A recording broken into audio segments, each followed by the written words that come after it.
Salut à tous, nous allons voir dans cette vidéo comment est-ce qu'il faut créer un dictionnaire contenant plusieurs autres dictionnaires, c'est-à-dire des dictionnaires imbriqués. Si nous nous référons par exemple à une personne, on va dire, je vais dire le dictionnaire de ma famille par exemple, ma famille.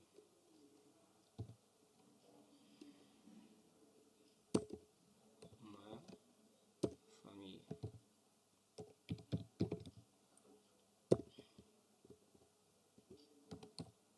Ma famille. Donc le dictionnaire de ma famille est égal à, je vais voir pour la personne 1. Pour la première personne, personne 1. Et on va voir, ce dictionnaire-là va ressembler à ceci. Le nom de la personne qui peut être Amadou. Ensuite, son année de naissance. Son année de naissance, ou bien je peux donner par exemple son âge. Ok. Amadou est né en quelle année? Année de naissance.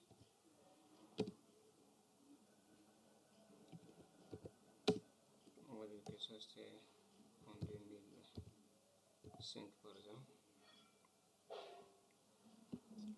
Ok. Quand j'ai fini avec ce dictionnaire, alors je vais créer un autre dictionnaire qui sera nommé comment? Personne 2, la deuxième personne. La deuxième personne. La deuxième personne. Personne 2. Je vais juste mettre les minuscules. Personne 2. Et le contenu de ce dictionnaire, ce sera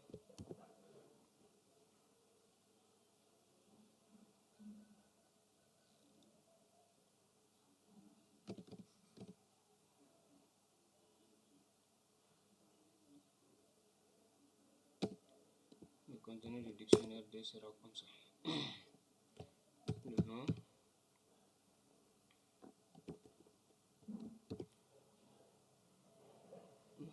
là aussi on va voir le nom de la personne qui fait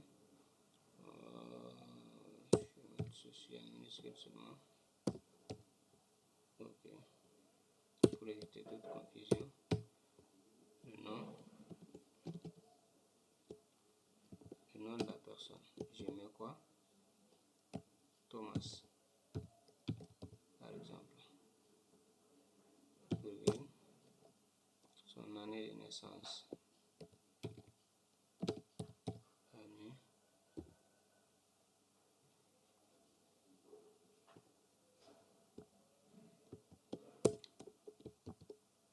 pardon, son année de naissance sera comme ça. Voilà, c'est 2008. Ok. Le dictionnaire 3, c'est-à-dire je vais mettre une troisième personne. Donc ce sera le dictionnaire 3. Voilà, séparer un peu. Voilà, la personne 3.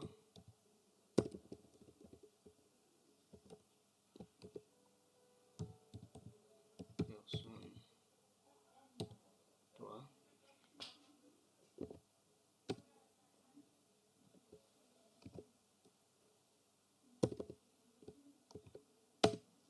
Son contenu sera quoi?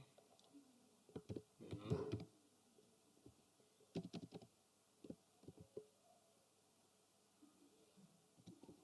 qui est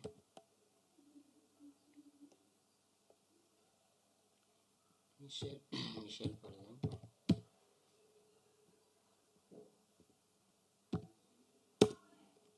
j'ai dit son année de naissance, l'année de naissance de Michel.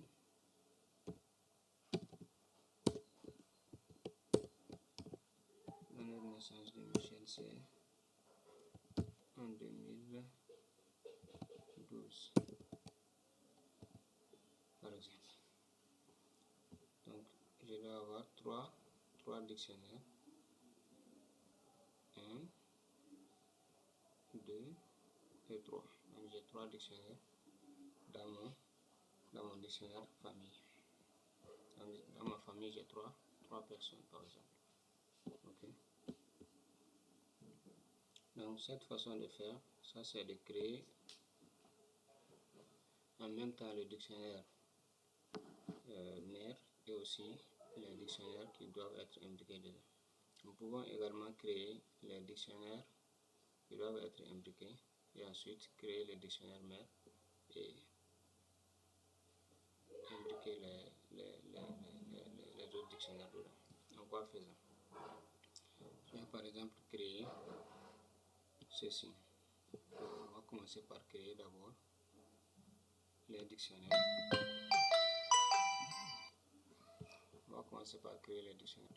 Donc je disais qu'on pouvait créer d'abord les dictionnaires qui doivent être imbriqués. Donc je vais juste copier ceci. Je viens coller ça ici. Par exemple, ce sont les trois dictionnaires. Alors il faut faire attention à l'indentation parce que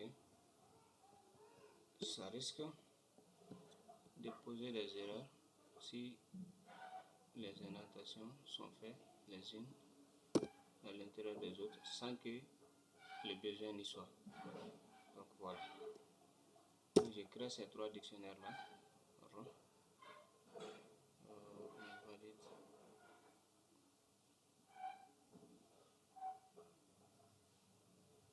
Invalid syntax. Ok. Invalid syntax. Ok, je vois. Donc si je suis à l'intérieur de l'autre, je vais mettre les virgules là. Mais comme je ne suis pas dans ça, je suis juste en train de créer les 3. Donc c'est comme ça que je dois faire. Qu'est-ce que ça dit? Personne 1.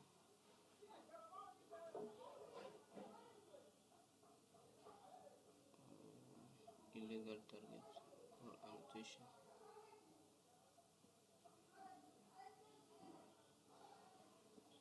Ouais. D'accord. Donc, il faut enlever ceci, puisque je ne suis pas à l'intérieur du dictionnaire mère. Donc, je pense que ça doit aller. Voilà, je crée les 3 dictionnaires là comme ça. Et ensuite, je vais les mettre dans le dictionnaire mère. Alors, je vais créer le dictionnaire mère. Je vais dire que ma famille. Ici, ma famille.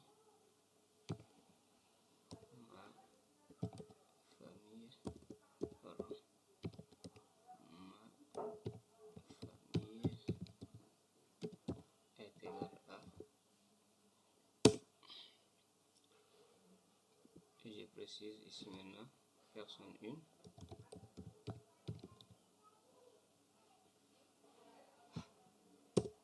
Personne 2. Personne 1. Personne 1, c'est personne 1. Voilà, ça c'est le dictionnaire personne 1. Virgule cette fois-ci. Et je mets personne 2. Je vais juste copier ça. Je répète.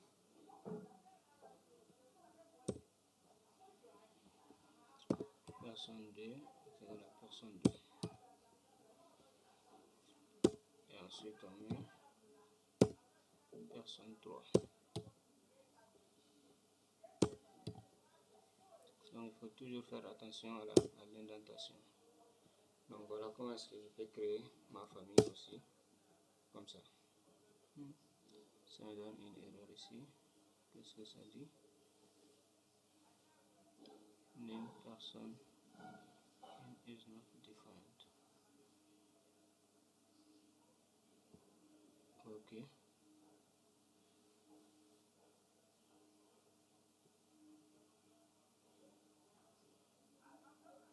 Person in is not defined.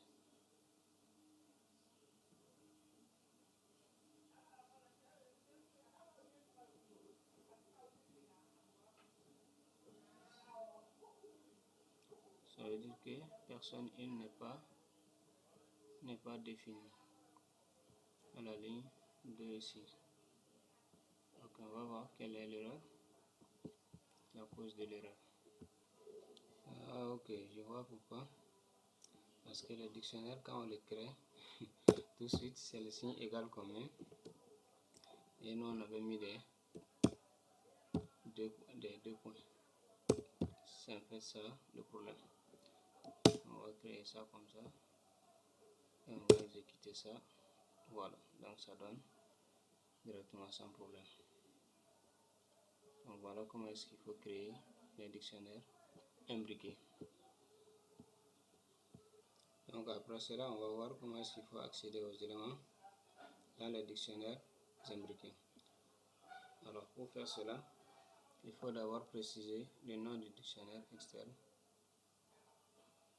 puis celui du dictionnaire imbriqué pour lequel on veut imprimer un élément. Alors voilà comment est-ce qu'on procède. Donc je vais parcourir par exemple le dictionnaire avec ceci. Donc print, on va dire print ma famille, et on va préciser maintenant personne 2,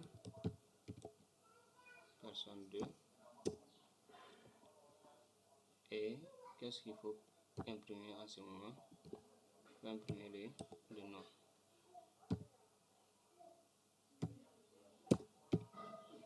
On va imprimer le nom de la personne 2. Donc, si j'exécute ça, ça va me donner Thomas. Vous voyez? Ça me donne Thomas.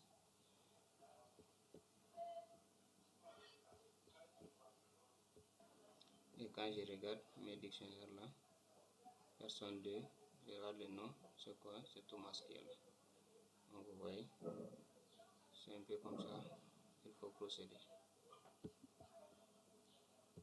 Donc ensuite, nous pouvons aussi parcourir les dictionnaires imbriqués en utilisant la méthode items. D'accord? Donc nous allons essayer de parcourir les éléments du dictionnaire ma famille. Donc pour ce faire, je vais juste faire une copie du dictionnaire là ici, ma famille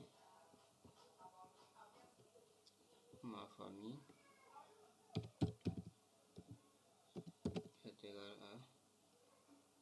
à dict. Donc ça c'est mon clé qui permet aussi de nous faire une copie du dictionnaire ma famille. Ok, donc nous avons une copie du dictionnaire qu'on avait créé là-haut, c'est-à-dire ce dictionnaire là, ce dictionnaire qui contient ces sous-dictionnaires là, qui sont imbriqués dedans. Donc nous venons de créer une copie de ce dictionnaire là ici comme ça. On va essayer de parcourir ce dictionnaire là, ok, en utilisant la méthode items. Donc qu'est-ce qu'il faut faire? On va dire for x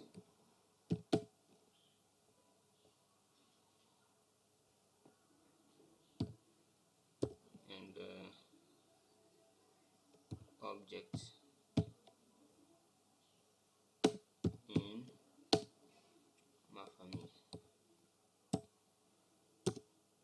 Ok, ma famille point items.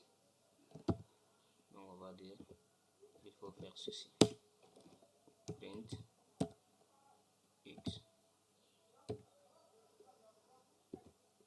x et on va imbriquer une boucle for à l'intérieur de cela. For y in object, et on va dire maintenant print y.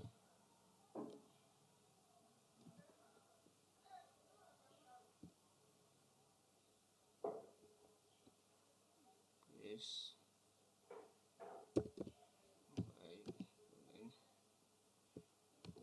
ceci, deux points, object I, object y, object of y, c'est ça. Donc on va exécuter ça pour voir ce que ça nous donne. Vous voyez, ça c'est personne in, non, Amadou, année 2005, personne 2, non, Thomas, année 2008, et ainsi de suite. Donc vous voyez comment est-ce que nous pouvons parcourir les informations des dictionnaires imbriqués.